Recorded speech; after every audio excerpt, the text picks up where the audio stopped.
News for nation की एक पुकार, घर पर रहिए सपरिवार। नमस्कार, मैं रोहित कुमार, आप न्यूज फॉर नेशन देख रहे हैं। इस वक्त बड़ी खबर आ रही है उन तमाम लोगों के लिए जो अलग अलग राज्यों में अपने घरों से दूर फंसे हुए, चाहे वो मजदूर हों या वो छात्र हों या फिर पर्यटक, उनके लिए केंद्र सरकार की तरफ से एक नई गाइडलाइन जारी की गई है। गृह मंत्रालय की तरफ से जारी इस गाइडलाइन में कुछ प्रावधान किए गए हैं जिसका अनुपालन करके कोई भी शख्स अपने संबंधित राज्य को जा पाएगा। ये गृह मंत्रालय का ऑर्डर है जो कि थोड़ी देर पहले ही जारी किया गया है। यह अंग्रेजी में लिखा गया, इसका हिंदी अनुवाद हम आपको बताएंगे। इसमें सबसे ऊपर लिखा गया कि sub clause under clause 17 on movement of person, यानी कि जो देश के अंदर में डिजास्टर मैनेजमेंट एक्ट लागू है जिसके तहत लॉकडाउन है, उसका जो क्लाउज नंबर 17 है उसमें सब क्लाउज ऐड किया गया है 4 नंबर, और उस क्लाउज में ABCDEF करके कुछ पॉइंट्स बनाए गए हैं। उसमें लिखा गया है कि जो सभी राज्य और केंद्र शासित प्रदेश हैं वो अपने राज्यों में एक नोडल अधिकारी की प्रतिनियुक्ति करेंगे जो कि स्टैंडर्ड प्रोटोकॉल, यानी कि जो कोरोना वायरस के संक्रमण को रोकने के लिए केंद्र की तरफ से एक स्टैंडर्ड प्रोटोकॉल बनाया गया उसका ख्याल रखेंगे, ताकि जो लोग भेजे या जो लोग उन राज्यों में पहुंचे उनका वो ख्याल रखें। उसके आगे लिखा गया है कि सभी लोग जो नोडल अधिकारी होंगे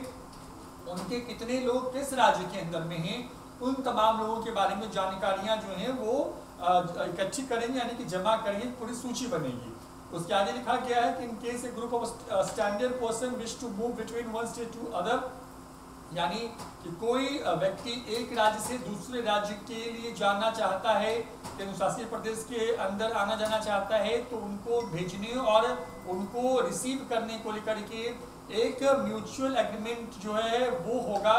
बाई रोड, यानी कि ट्रेनें नहीं चलने वाली है, सड़कों से ही लोगों को आना पड़े, यानी कि राज्य सरकारों को बसों के इंतजाम करने की बात होगी, और उसके लिए संबंधित जितने भी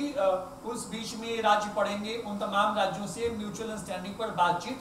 करनी होगी। उसके आगे के पॉइंट में लिखा गया है कि जितने भी लोग होंगे जो कि इस तरीके से अपने राज्य को जाएंगे अलग अलग राज्यों से, उन तमाम लोगों की स्क्रीनिंग होगी, और जिनके अंदर कोई भी लक्षण नहीं होगा सिर्फ उन्हीं को अलाउ किया जाएगा, यानी कि जिनके अंदर किसी प्रकार का सिम्टम होगा कोरोना या उससे जुड़ा हुआ, उनको वहीं रखा जाएगा। ये कहने की बात की गई है इसमें। उसके बाद जो डी पॉइंट है उसमें लिखा गया है कि जितनी भी बसें हैं ट्रांसपोर्ट के लिए जो इनका इस्तेमाल होगा उस बसों को सैनिटाइज किया जाएगा, और उसमें जो सेफ सोशल डिस्टेंसिंग है, यानी कि सीट छोड़ के बैठाने की जो व्यवस्था है उसको लागू किया जाएगा, यानी कि एक बस के अंदर में अत्यधिक लोग जो हैं वो नहीं आ पाएंगे, उनको जबरदस्ती भर के नहीं भेजा जाएगा। उसके बाद की बात करें तो ई पॉइंट जो है उसमें लिखा गया है कि state duty following in the transit route will allow the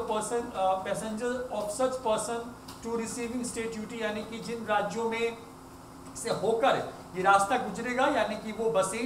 मान लीजिए कि कोई व्यक्ति अगर दिल्ली में है और अगर उसको बिहार आना है, तो समझने के लिए मैं कह रहा हूँ, तो उसको यूपी का एक ट्रांजिट रूट लेना होगा, क्योंकि उसकी जो ज़्यादा हिस्सा है सड़क मार्ग का वो यूपी में पड़ेगा, तो उस राज्य को भी कंसर्न में रखा जाएगा और उनकी अनुमति भी जो है वो होगी। ये प्रावधान किया गया। और सबसे अंतिम का जो एफ पॉइंट है उसके बाद लिखा गया है कि इस तरह के जो भी लोग आएंगे उसके बाद जो लोकल स्वास्थ्य प्रतिनिधि या जो टीम होगी वो उनको होम क्वारंटाइन में रखेंगे, unless the assessment require keeping the person in institutional quarantine, यानी कि उन तमाम लोगों को होम क्वारंटाइन में रखा जाएगा, यानी कि जो स्टैंडर्ड प्रोटोकॉल है 14 दिनों का, उस प्रोटोकॉल का ख्याल रखना होगा।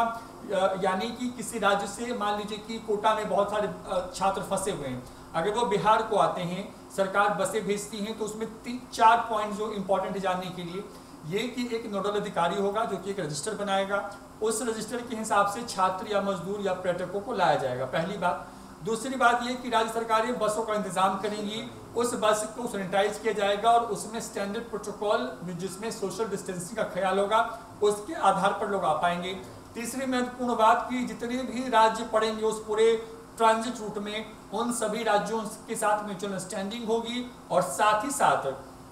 कोई राज्य जबरदस्ती की अपने यहाँ फंसे हुए लोगों को जिस राज्य के हैं वहां नहीं भेज पाएगा जब तक कि वो म्यूचुअल अंडरस्टैंडिंग नहीं हो जाती है। जो चौथी महत्वपूर्ण बात है वो ये कि राज्य सरकारें जिसकी परिधि में ये पूरा परिवहन होगा, यानी कि जो ट्रांजिट रूट वाली जो राज्य होंगे उनको ये परमिशन देनी होगी, और जो सबसे महत्वपूर्ण बात यह है कि जो भी लोग इस तरह के पहुंचेंगे राज्य स्तर पर, क्योंकि जहां से वो चलेंगे वहां तो स्क्रीनिंग होगी ही, लेकिन जब वो अपने जिलों में या अपने राज्य में पहुंचेंगे तो वहां पर भी उनकी स्क्रीनिंग की जाएगी। और साथ ही बेहद महत्वपूर्ण जो चीज़ है कि उनको 14 से 28 दिन का जो भी स्टैंडर्ड प्रोटोकॉल उस राज्य की तरफ से अपनाया गया होगा, होम क्वारंटीन का, वो रखा जाएगा। अगर उनको